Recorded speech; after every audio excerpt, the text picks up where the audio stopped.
أعوذ بالله من الشيطان الرجيم بسم الله الرحمن الرحيم إن الله وملائكته يصلون على النبي يا أيها الذين آمنوا صلوا عليه وسلموا تسليما اللهم صل على سيدنا ونبينا محمد وعلى آل سيدنا محمد وبارك وسلم صلاة وسلام دائما عليك يا رسول الله صلى الله تعالى عليه وسلم۔ اللہ تبارک و تعالیٰ نے اپنے حبیب صلی اللہ تعالیٰ علیہ وسلم کے شہزادوں کو بہت ہی عظیم رفعت اور شان عطا فرمائی۔ روایتوں میں ہے کہ ایک مرتبہ اللہ کے حبیب صلی اللہ تعالیٰ علیہ وسلم کا گزر حضرت سید کائنات خاتون جنت سیدہ فاطمہ الزہرا رضی اللہ تعالیٰ عنہا کے حجرے کے پاس سے ہوا، تو حجرہ فاطمہ رضی اللہ تعالیٰ عنہ سے حضرت امام حسین رضی اللہ تعالیٰ عنہ کی رونے کی آواز آ رہی تھی، تو مصطفیٰ کریم صلی اللہ علیہ وسلم بے چین ہو گئے اور فرمایا کہ فاطمہ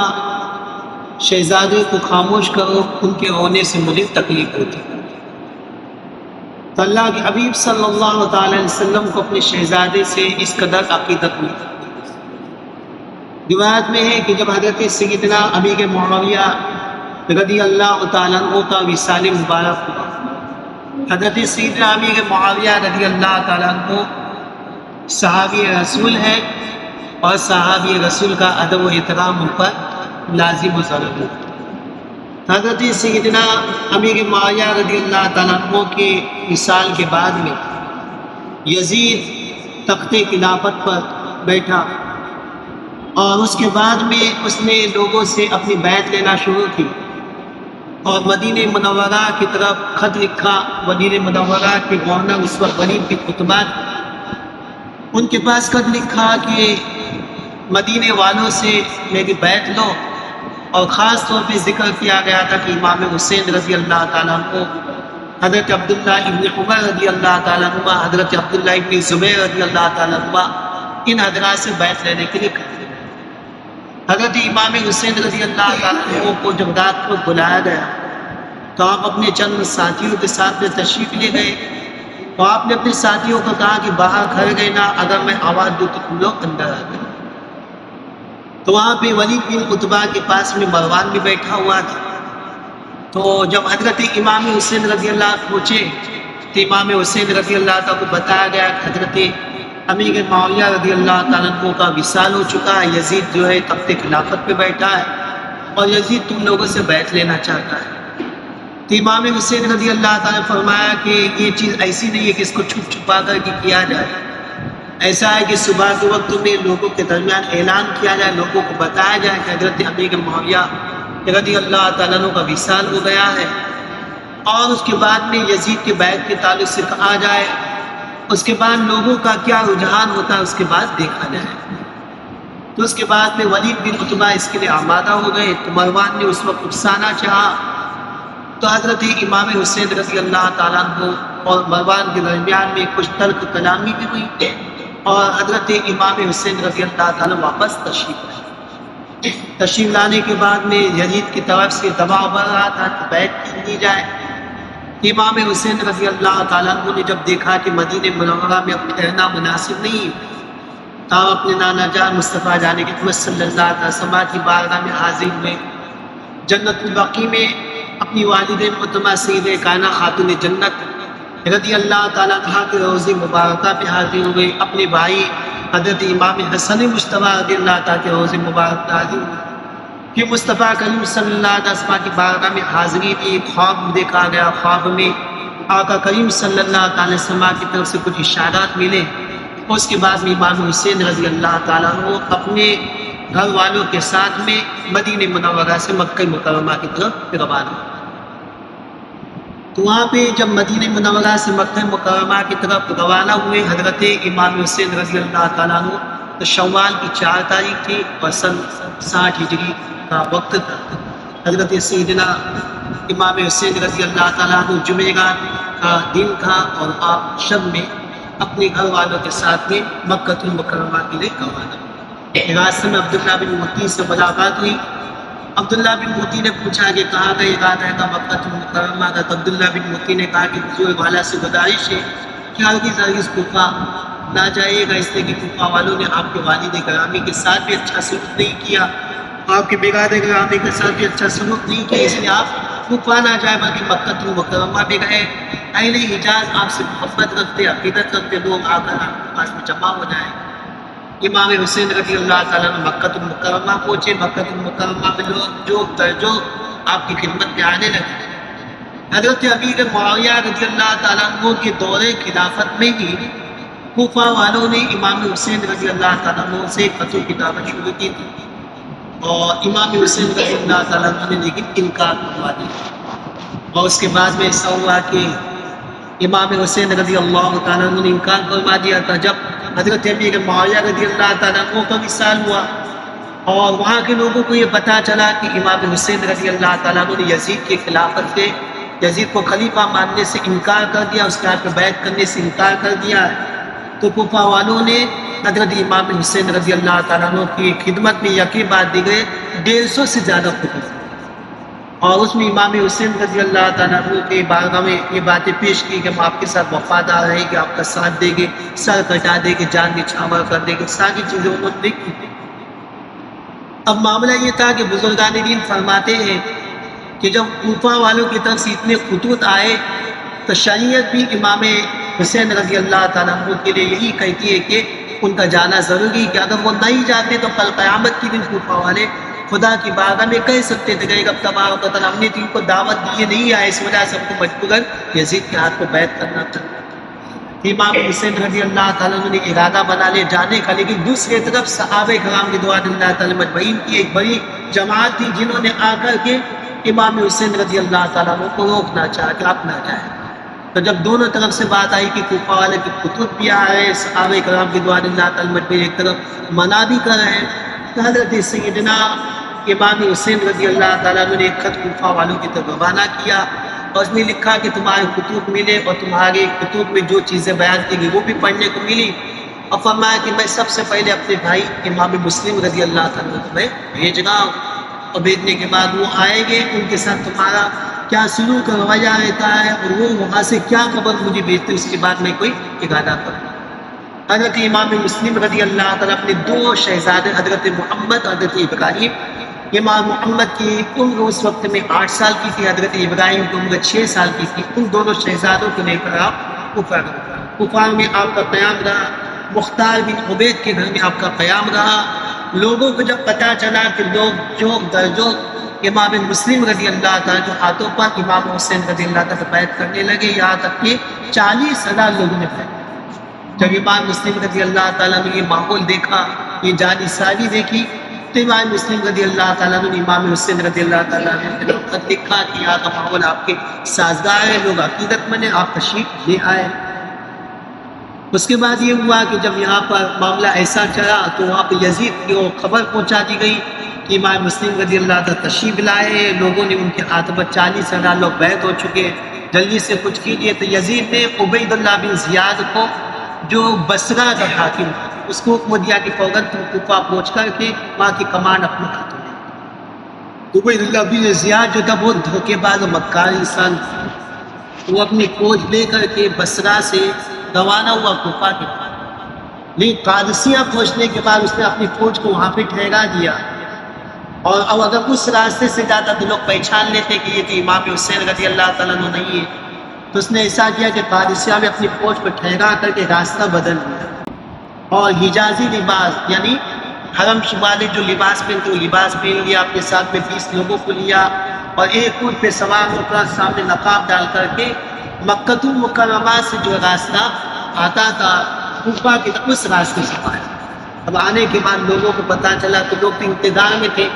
امام حسین رضی اللہ تعالیٰ عنہ کے، تو لوگ یہ سمجھے کہ امام حسین رضی اللہ تعالیٰ عنہ تشریف لائے۔ لوگ کہنے لگے مرحبا یا ابن ام رسول اللہ صلی اللہ علیہ وسلم، یا ابن رسول اللہ صلی اللہ علیہ وسلم کہنے لگے، اور اس طرح سے خیر مقدم کرنے لگے۔ جب یہ کہ دارالحکومت کے قریب پہنچے تو اس کے بعد میں پتہ چلا کہ یہ امام حسین رضی اللہ تعالیٰ عنہ نہیں بلکہ عبید اللہ بن زیاد۔ عبید اللہ بن زیاد نے ایسا کیا کہ جو لوگوں کی جو بڑے پیشوا تھے ان لوگوں کو جمع کیا، ان لوگوں کو دھمکی دی کہ اپنے اپنے خاندان والوں کو، قبیلے والوں کو سمجھاؤ ورنہ میں سب کو تہہ تیگ کر دوں گا اور سب کی جان لے لوں گا، سولی پہ چڑھا دوں گا۔ اس طرح کی ساری دھمکیاں دی گئی، لوگ گھبرا گئے۔ حضرت امام مسلم رضی اللہ تعالیٰ مختار بن عبید کے گھر سے آپ تشریف لے کے عانی بن عروہ، عانی بن عروہ اہل بیت سے عقیدت و محبت رکھنے والے تھے، ان کے گھر میں قیام رہا۔ اور اس کے بعد ایسا ہوا کہ عبید اللہ بن زیاد کو یہ تو پتا تھا کہ امام مسلم رضی اللہ تعالیٰ کوفہ میں، لیکن یہ نہیں پتا چل رہا تھا کہ کن کے مکان۔ تو اس نے یہ کیا کہ اس کا جو ایک غلام تھا جس کا نام معقل تھا، وہ بھی دھوکے باز تھا، اس کو کہا 3000 اس کو اشرفی دی اور کہا کہ جا کر کے تم پتہ لگا۔ وہ گیا اور جانے کے بعد میں جامع مسجد میں جا کر کے بیٹھ گیا، اور بیٹھنے کے بعد میں لوگوں پہ نظر رکھنے لگا کہ کس سے میں بات کروں۔ تو اسی جامع مسجد میں مسلم بن اوسجا، وہ بھی نماز ادا کر کے اطمینان کے ساتھ، جب وہ نماز سے فارغ ہو گئے تھے یہ جا کر کے ملا، سلام دعا کی اور کہا کہ میں اہل بیت سے عقیدت و محبت رکھتا ہوں، مجھے معلوم ہوا کہ امام مسلم رضی اللہ عنہ تشریف لائے ہیں، میں 3000 کی رقم لے کر کے آیا ہوں کہ ان کی خدمت میں پیش کروں، اٹھا کے بیعت ہو جاؤ۔ اس طرح سے اپنی عقیدت پیش کرنے لگا۔ مسلم بن اوسجا نے کہا کہ معاملہ ایسا ہے کہ دوسرے بھی لوگ مسجد میں تو تم مجھ سے ہی پوچھ کر۔ اس نے کہا کہ ایسا ہے کہ مجھے تمہاری شکل و صورت دیکھ کر کے لگ رہا ہے کہ تم اہل بیت سے بہت عقیدت رکھنے والے، محبت رکھنے والے، اس لیے میں تمہارے پاس آیا۔ تو مسلم بن اوسجا نے کہا کہ میں اہل بیت سے عقیدت رکھتا ہوں، محبت رکھتا ہوں، تم بھی محبت رکھتے تو چلو۔ عانی بن عروہ کے گھر میں معقل کو لے کر کے چلے گئے۔ معقل نے وہاں پہ جا کر امام مسلم رضی اللہ تعالیٰ عنہ کے سامنے دکھانے کے لیے بیعت کی، عقیدت کا اظہار کیا، 3000 کی رقم پیش کی، اور اس کے بعد میں وہ آتا جاتا رہا، سب سے پہلے آتا، سب سے آخر میں جاتا، اور پوری رپورٹ جا کر عبید اللہ بن زیاد کو دیکھا۔ عابد بن عروہ کے بھی عبید اللہ بن زیاد سے تعلقات تھے، لیکن جب سے امام مسلم ان کے گھر آئے تھے عبید اللہ بن زیاد سے انہوں نے ملنا جلنا چھوڑ دیا تھا۔ عبید اللہ بن زیاد نے عانی بن عروہ کو بلانے کے لیے بھیجا۔ جب عانی بن عروہ جب ان کے یہاں پہ آئے تو عبید اللہ بن زیاد نے کہا کہ مجھے معلوم ہے کہ امام مسلم تمہارے گھر میں ہے، تم نے پناہ دے کر رکھی۔ انہوں نے انکار کیا تو معقل کو سامنے، غلام کو سامنے کر دیا۔ تو غلام کو سامنے کرنے سے اب ان کو پوچھ نہیں پڑ گئے، اور اس کے بعد میں انہوں نے اقرار کیا کہ ہاں امام مسلم میرے گھر میں ہے، لیکن میں نے ان کو نہیں بلایا، وہ خود سے تشریف لائے، وہ اہل بیت کے فرد ہے، اس بنیاد پر میں نے اپنے گھر میں پناہ دیے۔ میں جا کر کے اب ان کو کہتا ہوں کہ جہاں پہ ان کو جانا ہے وہ تشریف لے جائے۔ تو عبید اللہ بن زیاد نے کہا کہ ایسا نہیں، بلکہ تمہیں ان کو میرے حوالے کرنا ہو۔ عانی بن عروہ نے کہا کہ ایسا ہے کہ میری جان چلی جائے تو چلی جائے، لیکن میں اہل بیت کو اس فرد کو تمہارے حوالے مارنے کے لیے نہیں کر سکتا۔ پھر اس کے بعد جو ہے عبید اللہ بن زیاد نے عانی بن عروہ کو زود و خوف بھی کیا، اس کو گرفتار بھی کر لیا۔ اس کے بعد امام مسلم رضی اللہ تعالیٰ کو پتہ چلا کہ آپ نے 40,000 کی تعداد کے ساتھ لے کر کے آپ نے دارالحکومت کا محاصرہ کیا، لیکن اس کے بعد میں جب دھمکیاں ملی لوگ ساتھ کر کے چلے گئے۔ مغرب کی نماز کا وقت ہوا، مغرب کی نماز ادا کرنے کے لیے امام مسلم رضی اللہ تعالیٰ کو امام بنایا گیا۔ پیچھے 500 لوگ ابتدا میں کھڑے تھے، لیکن جب نماز سے امام مسلم فارغ ہوئے تو پیچھے ایک بھی شخص موجود نہیں تھا، سب نے اس طرح سے ساتھ چھوڑ دیا۔ مگر یہ کہ امام مسلم رضی اللہ تعالیٰ عنہ کی گرفتاری ہوئی، آپ کی شہادت ہوئی۔ امام مسلم رضی اللہ تعالیٰ عنہ نے شہادت سے پہلے آپ نے جو کہ ابن سعد کو یہ کہا، عمرو بن سعد کو آپ نے کہا کہ مجھے تم سے کچھ وصیت کرنا ہے، اس وصیت کو تم نبھا سکو تو نبھانا۔ کہا کہ وصیت کون سی ہے؟ کہا کہ ایک وصیت تو یہ کہ کوفہ آنے کے بعد میں نے ایک صاحب سے 700 درہم قرضہ لیا۔ پھر اللہ والوں کی شان میں کیسے ہو؟ کہا کہ 700 درہم قرضہ لیا تھا، اب میری شہادت کا وقت قریب آ چکا ہے، اگر میری شہادت ہو جائے تو میری تلوار اور میری ذکا اس کو بیچنا اور بیچ کر کے میرا قرضہ ادا کرنا۔ اور کہا کہ دوسرا ہے کہ میری لاش کو تم اچھی جگہ پر دفن کر دینا، اور تیسرا ہے کہ امام حسین رضی اللہ تعالیٰ کی اس کی اطلاع کر دینا کہ آپ ہرگز پر تشریف نہ لائیں۔ بہرحال یہ کہ امام مسلم رضی اللہ تعالیٰ عنہ کی شہادت ہوئی، عانی بن عروہ کی بھی شہادت ہوئی۔ امام مسلم رضی اللہ تعالیٰ خط امام حسین رضی اللہ تعالیٰ کو پہنچ چکا تھا۔ ظاہری طور پر امام مسلم رضی اللہ تعالیٰ کی شہادت کی خبر امام حسین رضی اللہ تعالیٰ کو نہیں ملی تھی۔ جب امام مسلم رضی اللہ عنہ کا خط مل گیا کہ آپ آ سکتے، معمول سازگار ہے، امام حسین رضی اللہ تعالیٰ عنہ 3 ذی الحجہ کو آپ مکہ المکرمہ سے کوفہ کی طرف آپ روانہ۔ اور اس کے بعد میں آپ کے قافلے میں کون کون حضرات تھے اس کے تعلق سے انشاءاللہ تبارک و تعالیٰ کل گفتگو ہوگی۔ ایک بات سن لے کہ امام حسین رضی اللہ تعالیٰ کی فضیلت کے حوالے سے کہ روایت میں کہ جب اللہ کے حبیب صلی اللہ علیہ وسلم ایک غزوہ میں تشریف لے گئے، حضرت امیر المومنین مولا کائنات رضی اللہ تعالیٰ عنہ بھی ساتھ میں تھی، اور گھر میں سید کائنات خاتون جنت رضی اللہ تعالیٰ عنہ تنہا تھی، امام حسن مجتبیٰ رضی اللہ تعالیٰ عنہ تھے۔ امام حسین رضی اللہ تعالیٰ صبح کے وقت جب باغ کی طرف نکل گئے اور نکل جانے کے بعد میں کافی وقت ہو گیا، آپ تشریف نہیں لائے، سید کائنات رضی اللہ تعالیٰ فکر لائی کوئی، آپ نے امام حسن مجتبیٰ رضی اللہ تعالیٰ کو بھیجا کہ جا کر اپنے بھائی کی خبر لے کر کیا۔ امام حسن مجتبیٰ رضی اللہ تعالیٰ کو ایک ہرنی ملی، امام حسن مجتبیٰ رضی اللہ تعالیٰ نے ہرنی سے پوچھا کہ کیا تم نے میرے بھائی کو کہیں کو دیکھا؟ یعنی اللہ تبارک و تعالیٰ نے یہ شان اہل بیت کو عطا فرمائی ہے کہ وہ جانوروں کی بولی سمجھتے بھی اور جانور بھی ان کی بولی سمجھ کر کے ان کو جواب عطا فرمایا۔ ہرنی نے جواب دیا کہ ہاں تمہارے بھائی کو صالح نام کا ایک یہودی ہے، تو وہ یہودی اپنے گھر میں لے جا کر کے ان کو چھپا کر حضرت سیدنا